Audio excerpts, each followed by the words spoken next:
जो इसने टेम्परिंग की हुई है, जो इसके मैक्सिमम नंबर बन रहे हैं वो यहाँ से जमा भी अगर मेरे भी जैसा आदमी भी कोई अनपढ़ भी करेगा तो ये 850 नंबर बनते हैं। तो इसने 850 को 5 को जो था 5 था 5 था उसको कट करके 0 बनाया और पढ़ने में 800 दिखाई दिया। और बड़ा पापी जो है जो तहसीलदार साहब हैं, अली मोहम्मद तहसीलदार साहब, जो वर्कर नसीम अख्तर का बाप है, जिसने लोगों से गलत करवाया। ये इसकी वोटिंग ये मार्क लिस्ट शीट मैंने वोट से RTI लगा के ली हुई है। ये इसने एक डुप्लीकेट कॉपी मतलब रखी हुई है, क्योंकि डुप्लीकेट कॉपी को टेम्परिंग करना बहुत आसान होता है, लेकिन डिपार्टमेंट वाले डरते हैं क्योंकि ये अप्रोचेबल लोग हैं जिनके घर में सेंटर है। ये कोई SHO है, कोई वकील है, कोई TSO है। कमेटी वालों ने अपनी मेरिट लिस्ट बनाई थी, वो 700 में से परसेंटेज निकाली गई, जबकि जो मैंने सर्टिफिकेट दिखाई है इसमें 850 में से निकलनी थी। एडिशनल डिप्टी कमिश्नर जनाब पवन प्रयास साहब का मैं शुक्रिया अदा करता हूँ कि ईमानदार अफसर उन्होंने भेजे, जिनमें श्री मोहम्मद रफ़ी साहब हैं, श्री मोहम्मद आज़म साहब हैं, श्री नुमान मीर साहब हैं, श्री अमजद फारूक साहब हैं। मुझे पूरी तवक्को है उन पर कि जो मैंने डॉक्यूमेंट उनको दिखाए हैं, जो 2010 से लेकर आज तक हमारे साथ जुल्म हुआ है, अदरवाइज़ हमारे बच्चों के साथ, हमारी आने वाली ज़िंदगी के साथ पूरा जुल्म हुआ है, उससे हमें मतलब छुटकारा अब मिलेगा यूटी में। नमस्कार, आप देख रहे हैं दैनिक स्टेट समाचार। मैं हूं बालकृष्ण शर्मा। अभी हम खड़े हैं फुलवाड़ी एरिया में। ये कोटरंका ब्लॉक में आता है। फुलवाड़ी एरिया डिस्ट्रिक्ट राजौरी का एरिया है। यहाँ कुछ लोग खड़े हैं, मैं इनसे जानना चाहूँगा। सर, आपका नाम? सर रफ़ाकत सैन। रफ़ाकत सैन जी, आप क्या बताना चाहते हैं मुझे?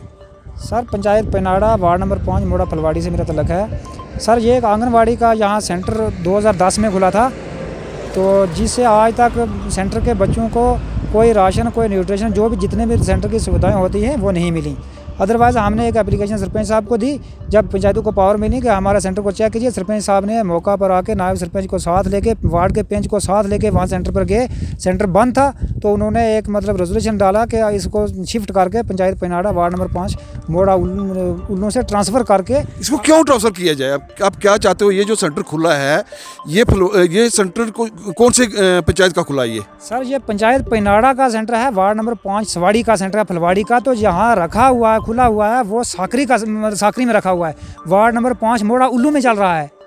मतलब वो जो जिसके घर में चलता है वो साकरी का सरपंच है, शबीर वकील नाम है उनका। उनको मतलब हर कोई मुलाजिम जानता है। तो वो असल में चक्कर ये है कि वो आदमी है थोड़ा सा मतलब लोगों को फ़ोन करता है, तो अदरवाइज़ जो छोटे मुलाजिम डरते हैं उनसे। तो आपका कहने का तात्पर्य ये है कि ये डन्ना का जो सेंटर है ये सवाड़ी में जाके खुला है? जी सर, ये डन्ना का सेंटर जो है ये साकरी में खुला हुआ है। साकरी में इसको मतलब हमने कहा कि शिफ्ट कीजिए, ये मुड़ के इसमें सवाड़ी में आए, जहाँ का है वहाँ होना चाहिए, लोगों को राशन मिले, अदरवाइज राशन वगैरह कुछ नहीं मिलता है। क्या आज तक आपने CDPO को ये आगाह किया है, उनको ये बताया है कि जो हमारा सेंटर है हमारी ही पंचायत में खुलना चाहिए? सर CDPO को एक बार नहीं 1000 बार क्या हूँ, एक फ़ाइल मतलब जो CDPO मेम साहब के ऑफिस में पड़ी हुई है, सब डॉक्यूमेंट वहाँ लगे हुए हैं, लोगों के एफिडेविट हैं, सब चीज़ हैं कि हमें राशन नहीं मिलता है, हमारे बच्चों के नाम नहीं है, वो दर्ज किए जाए, हमें राशन दिलवाया जाए इनसे। लेकिन डिपार्टमेंट वाले डरते हैं क्योंकि ये अप्रोचेबल लोग हैं जिनके घर में सेंटर है। ये कोई SHO है, कोई वकील है, कोई TSO है, सब ऑफिसर साहिबान हैं, तो वो फ़ोन करते हैं। ऑफिसर, छोटे ऑफिसर डरते हैं। कोई भी मतलब आज से पहले ऑफिसर हमने देखा जो इनसे डरता ना हो, तो जो है लोगों का खून जो है वो निचोड़ा जाता है। आज एक इंक्वायरी इनिशिएट हुई थी, यहाँ कुछ लोग आए थे, उनसे आपको कितनी तवक्को है? सर मुझे पूरी तवक्को है कि जो जनाब आए थे मतलब राजौरी से इंक्वायरी वाले, आपने एडिशनल डिप्टी कमिश्नर जनाब पवन प्रयास साहब का मैं शुक्रिया अदा करता हूँ कि ईमानदार अफसर उन्होंने भेजे, जिनमें श्री मोहम्मद रफ़ी साहब हैं, श्री मोहम्मद आज़म साहब हैं, श्री नुमान मीर साहब हैं, श्री अमजद फारूक साहब हैं। मुझे पूरी तवक्को है उन पर कि जो मैंने डॉक्यूमेंट उनको दिखाए हैं, जो 2010 से लेकर आज तक हमारे साथ जुल्म हुआ है, अदरवाइज़ हमारे बच्चों के साथ, हमारी आने वाली ज़िंदगी के साथ पूरा जुल्म हुआ है, उससे हमें मतलब छुटकारा अब मिलेगा यूटी में। जो पहले हमारे साथ जनाब से हुआ, मैं वो बताना चाहूँगा कि 2010 की ये वोटर लिस्ट ये मेरे पास आज भी मौजूद है। जिस लड़की का ऑर्डर किया हुआ है नसीम अख्तर का, ये 2010 से लेकर आज तक मेरे पास हर साल की लिस्ट, वोटर लिस्ट आज तक मौजूद है। 2010 से आज तक ये पंचायत साकरी में रह रही है। जो इन्होंने मतलब पहले से भी घोटाला किया था, लंबी ज़्यादा बातें क्या करूँगा जनाब से, जो पहले घोटाला किया था, ये इसकी ये मार्क लिस्ट शीट मैंने वोट से RTI लगा के ली हुई है। ये इसकी ये मार्क लिस्ट शीट मैंने वोट से RTI लगा के ली हुई है। ये इसने एक डुप्लीकेट कॉपी मतलब रखी हुई है, क्योंकि डुप्लीकेट कॉपी को टेम्परिंग करना बहुत आसान होता है, जो असल कॉपी होती है उसको। मैं अपना कैमरामैन को बोलूँगा ये जूम करके दिखाएंगे ये जो टेम्परिंग हुई है इस कागज़ के अंदर, इनकी जो मार्क शीट है इसमें टेम्परिंग की गई है।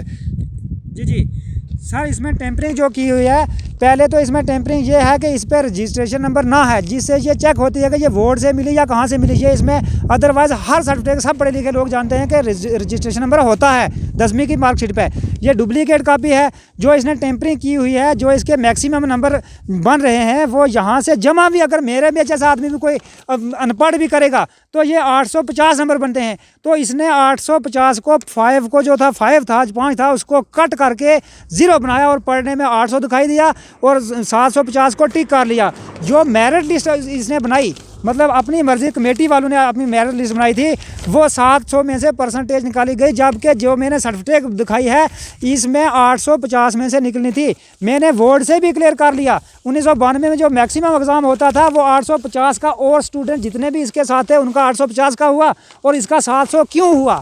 मतलब इसका ये कराने वाला या करने वाला ये कमेटी जो उन्होंने बनाई थी, जिस कमेटी पे चाइल्ड डेवलपमेंट ऑफिसर हैं, project Budhal, district social welfare अफसर हैं, डिस्ट्रिक्ट प्रोग्राम ऑफिसर हैं, और बड़ा पापी जो है ये तहसीलदार साहब हैं, अली मोहम्मद तहसीलदार साहब, जो वर्कर नसीम अख्तर का बाप है, जिसने लोगों से गलत करवाया और कमेटी वालों ने गलत किया और एक बेकस और बेसहारा लड़की को अपने हक से महरूम कर दिया। जिसका आपका ये कहना है कि जो अली मोहम्मद जी हैं वो फैसला मजिस्ट्रेट थे, वो जो ये लड़की है उसके बाप थे, उन्होंने ही ये सारा जो भी गोलमाल किया उन्होंने किया? सर सब कुछ उन्होंने किया, क्योंकि उनकी 2010 में वो कोटरंका में तहसीलदार थे।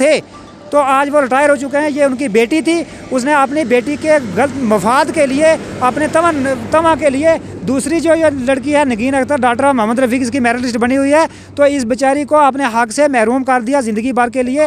लिहाजा हमारी गवर्नमेंट इंतज़ामिया से ये अपील रहेगी कि गौर की जाए। अगर यही इंसाफ है तो अच्छा है, तो ठीक है, हम वेलकम करते हैं। अगर ये इंसाफ नहीं है तो जिन मुलाजमों ने, जिन लोगों ने ये घोटाला किया है, हमें हमारी आंखों के सामने उनको बुलाया जाए, वेरिफिकेशन की जाए कि ये क्या किया हुआ है। सर इन्होंने फिर ये ऐसा किया है कि मार्कशीट जो मैट्रिक वाली मिली थी उसको गायब करके ऑफिसरों को नहीं बताई थी, और मैट्रिक की 12वीं की जो थी ये डिप्लोमा, इसको टेस्ट करवा दिया, जबकि विदाउट टेस्टेड मैंने दफ्तर से हासिल की आरटी लगा के जो जिस पे ऑर्डर होना था मैट्रिक की सर्टिफिकेट, वो विदाउट टेस्ट नहीं है। टेस्ट जो की है ये 12वीं वाली सर्टिफिकेट है। और एक बार इनसे फिर एक बात भूल गई कि 2010 में जनाब इनका ऑर्डर हो रहा है, ये मेरे हाथ में ऑर्डर भी है, 2010 में ऑर्डर हो रहा है, और 2013 में ये सर्टिफिकेट हासिल कर रही है 12वीं की। 3 साल बोर्ड वालों को पहले ही क्लियर हो गया कि लड़की काबिल है, ये बाद में भी ये 12वीं पास कर जाएगी। लिहाजा गवर्नमेंट इंतजामिया से हम हाथ जोड़ के रिक्वेस्ट करते हैं कि हमारे उन बच्चों का राशन 10 साल का हिसाब करके दिलवाया जाए, तो इस पर नज़र की जाए। अगर हम झूठे हैं तो हमें जेल की सलाखों के पीछे डाला जाए। अगर सच है तो ये बात दिखाने की नहीं होती कि हमने विकास किया, ये किया, वो किया। अगर विकास है, विश्वास है, सबका साथ है, तो यहाँ होगा तो हम मानेंगे। एक तरफ सरकार दावे तो बड़े बड़े करती है, लेकिन ग्राउंड जीरो पर आप ये देख सकते हैं जो ये आंगनबाड़ी सेंटर हैं, ये सेंटर किस तरह चल रहे हैं और किस तरह लोगों को यहाँ लगाया जाता है। ये मेरा कहना नहीं है, ये रफाकत जी का कहना है। उनके पास पूरे एविडेंस हैं। ये पिछले 7-8 साल से दर की ठोकरें खा रहे हैं, लेकिन इनका ये साफ साफ कहना है जो दूसरी पार्टी है वो सारे अप्रोची हैं, उनका कोई SHO है, कोई एडवोकेट है, कोई तहसीलदार है, उनकी वजह से जो छोटे अफसर हैं डरते हैं, लेकिन आज तक इन्हें इंसाफ नहीं मिला है। कैमरामैन अनिल भारद्वाज के साथ बालकृष्ण शर्मा, दैनिक स्टेट समाचार, फुलवाड़ी गांव, राजौरी।